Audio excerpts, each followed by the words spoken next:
Hello दर्शकों, नमस्कार। मैं अमितोष पंडित आप सभी का एपी न्यूज में स्वागत करता हूं। आप देख रहे हैं आज की टॉप 10 न्यूज। अगर ये न्यूज आपको पसंद आती है तो आप ज्यादा से ज्यादा इसे लाइक, शेयर एंड सब्सक्राइब कीजिए, जिससे यूट्यूब ज्यादा से ज्यादा लोगों को ये वीडियो रिकमेंड करेगी। भिवंडी में महंगाई के खिलाफ सियासी माहौल गर्मा गया है। एनसीपी शरद पवार गुट ने शहर में जन आक्रोश मोर्चा निकालकर केंद्र और राज्य सरकार के खिलाफ जोरदार प्रदर्शन किया। कार्यकर्ताओं ने डीजल, पेट्रोल, गैस सिलेंडरों की बढ़ती कीमतों, बेरोजगारी और कथित भ्रष्टाचार के मुद्दे उठाए। प्रदर्शन के बाद प्रांत अधिकारी को ज्ञापन भी सौंपा गया। वहीं नेताओं ने नीट पेपर लीक और छात्राओं की आत्महत्याओं के मामलों को भी लेकर सरकार को घेरा। अब बड़ा सवाल यही है कि जनता के इस मुद्दे पर सरकार कब और क्या जवाब देती है। भिवंडी के छात्रों के लिए बड़ी खुशखबरी सामने आई है। एहतसाब फाउंडेशन ने एक बार फिर शिक्षा को बढ़ावा देने के लिए एक बड़ा कदम उठाया है। फाउंडेशन इस साल भिवंडी निजामपुर महानगर पालिका के छात्रों को करीब 1 लाख नोटबुक वितरित करेगा, जिसकी शुरुआत हो गई है। इसके अलावा कई स्कूलों में कंप्यूटर, फर्नीचर, पेंटिंग और अन्य जरूरी सुविधाएं भी उपलब्ध कराई जा रही हैं। फाउंडेशन ने अब 30 से 35 हजार बच्चों के लिए एआई, रोबोटिक्स, इंग्लिश लैंग्वेज और स्किल डेवलपमेंट से जुड़े विशेष प्रोजेक्ट्स भी तैयार करना शुरू कर दी है। लक्ष्य सिर्फ पढ़ाई नहीं, बल्कि बच्चों को भविष्य की तकनीकों और रोजगार के अवसरों के लिए तैयार करना है। भिवंडी में विकास कार्यों को लेकर बड़ा दावा किया गया है। स्थानीय जनप्रतिनिधियों ने कहा कि चुनाव से पहले करोड़ों रुपए के विकास कार्य आज भी लगातार जारी हैं और क्षेत्र में सड़क, पानी, सफाई तथा अन्य बुनियादी सुविधाओं पर तेजी से काम किया जा रहा है। उनका कहना है कि 1 नंबर प्रभाग में 20 नगर सेवकों की टीम मिलकर जनता की समस्याओं के समाधान के लिए काम कर रही है। विशेष रूप से नाला सफाई, जल निकासी और सड़क निर्माण जैसे मुद्दों पर लगातार निगरानी रखी जा रही है। उन्होंने कहा कि कई विकास कार्य पहले से चल रहे हैं और आने वाले समय में इन्हीं को और गति दी जाएगी। साथ ही उन्होंने यह भी कहा कि आलोचनाओं की परवाह किए बिना उनका पूरा ध्यान जनता को बेहतर सुविधाएं उपलब्ध कराने और भिवंडी के विकास को आगे बढ़ाने में है। बिजली के बढ़ते बिलों से परेशान लोगों ने भिवंडी में बड़ी खबर सामने आई है। शहर में सोलर एनर्जी को बढ़ावा देने के लिए अमेजिंग सॉल्यूशन ने अपनी सेवाओं का विस्तार किया है। कंपनी का दावा है कि सोलर पैनल लगाने के बाद बिजली का बिल लगभग 0 तक लाया जा सकता है और सिर्फ तय शुल्क देना होगा। भिवंडी के वेयर हाउस, उद्योग और घरों में इसकी मांग तेजी से बढ़ रही है।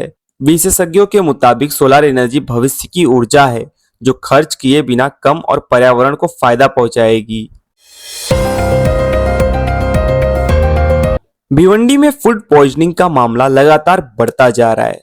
खंडूपाड़ा रोड स्थित एक फूड स्टॉल से शॉर्मा, पिज्जा और अन्य खाद्य पदार्थ खाने के बाद बीमार लोगों की संख्या बढ़कर 59 पहुंच गई है, जिनमें 7 बच्चे भी शामिल हैं। सभी मरीजों को उल्टी, दस्त और पेट दर्द की शिकायतों के बाद आईजीएम अस्पताल में भर्ती कराया गया। राहत की बात यह है कि सभी की हालत फिलहाल स्थिर बताई जा रही है।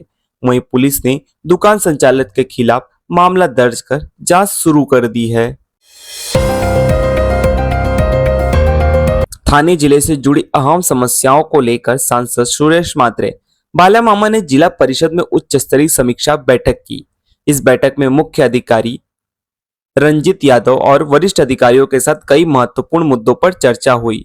शाहपुर तालुका में बढ़ते पानी की किल्लत, प्राथमिक स्वास्थ्य केंद्रों में सुविधाओं और कर्मचारियों की कमी, जिला परिषद स्कूलों में शिक्षकों की कमी तथा किसानों को समय पर बीज वितरण जैसे मुद्दे बैठक में उठाए गए। बैठक के दौरान संबंधित विभागों को जरूरी कदम उठाने और नागरिकों की समस्याओं के समाधान में तेजी लाने के निर्देश भी दिए गए। भिवंडी में टीडीसीसी बैंक चुनाव 2026 को लेकर सियासी गतिविधियां तेज हो गई हैं। गोंडारे गांव में आयोजित सहकार पैनल की प्रचार सभा में सांसद बाला मामा ने पदाधिकारियों, कार्यकर्ताओं और सदस्यों को संबोधित किया। सभा के दौरान सहकार क्षेत्र के विकास, बैंक के भविष्य की दिशा और चुनावी रणनीति पर चर्चा की गई। इस कार्यक्रम में सांसद किशन कोथोरे, सरकार क्षेत्र के कई वरिष्ठ पदाधिकारी और चुनावी उम्मीदवार भी मौजूद रहे। अब टीडीसीसी बैंक चुनाव को लेकर राजनीतिक माहौल लगातार गर्माता नजर आ रहा है। भिवंडी में फूड पॉइजनिंग मामले के बाद प्रशासन एक्शन मोड में आ गया है। बड़ी संख्या में लोगों के बीमार पड़ने की घटना के बाद एफडीए और खाद्य विभाग की टीम तुरंत संबंधित शॉर्मा फूड आउटलेट पर पहुंची। अधिकारियों ने दुकान पर छापेमारी कर वहां रखे खाद्य पदार्थों की जांच शुरू कर दी है। साथ ही सभी खाद्य पदार्थ की गुणवत्ता, स्टोरेज व्यवस्था और पैकेजिंग की भी बारीकी से पड़ताल की जा रही है। अब जांच रिपोर्ट का इंतजार है, जिससे फूड पॉइजनिंग की असली वजह सामने आ सकेगी। भिवंडी में करोड़ों रुपए की शराब तस्करी का बड़ा भंडाफोड़ हुआ है। राज्य उत्पाद शुल्क विभाग ने इलेक्ट्रॉनिक सामान के नाम पर ले जा रहे एक कंटेनर को पकड़कर उसमें छापेमारी की। 1620 बॉक्स विदेशी शराब जब्त की गई। अधिकारियों के अनुसार यह शराब गोवा से लाई गई थी और इसकी कीमत तकरीबन 1.6 करोड़ रुपए आकी गई है। जांच में सामने आया कि कंटेनर के दस्तावेजों में इलेक्ट्रॉनिक सामान की ढुलाई दिखाई गई थी, जबकि अंदर बड़ी मात्रा में गोवा में बिक्री हेतु विदेशी शराब भरी हुई थी। कार्रवाई के दौरान कंटेनर भी जब्त कर लिया गया और एक आरोपी को गिरफ्तार कर उसके खिलाफ मामला दर्ज किया गया है। अब इस पूरे अंतर्राज्यीय तस्करी नेटवर्क की जांच जारी है। भिवंडी के लिए बड़ी इंफ्रास्ट्रक्चर अपडेट सामने आई है। भिवंडी बस स्टेशन के 14.18 करोड़ के आधुनिक पुनर्विकास प्रोजेक्ट को लेकर विधायक रईस शेख ने कार्यकारी और उप अभियंताओं के साथ महत्वपूर्ण बैठक की। इस परियोजना के लिए जल्द ही टेंडर प्रक्रिया शुरू होने वाली है। योजना के तहत बस स्टेशन को आधुनिक सुविधाओं से लैस कर यात्रियों के लिए बेहतर और विश्व स्तरीय ट्रांजिट हब के रूप में विकसित किया जाएगा।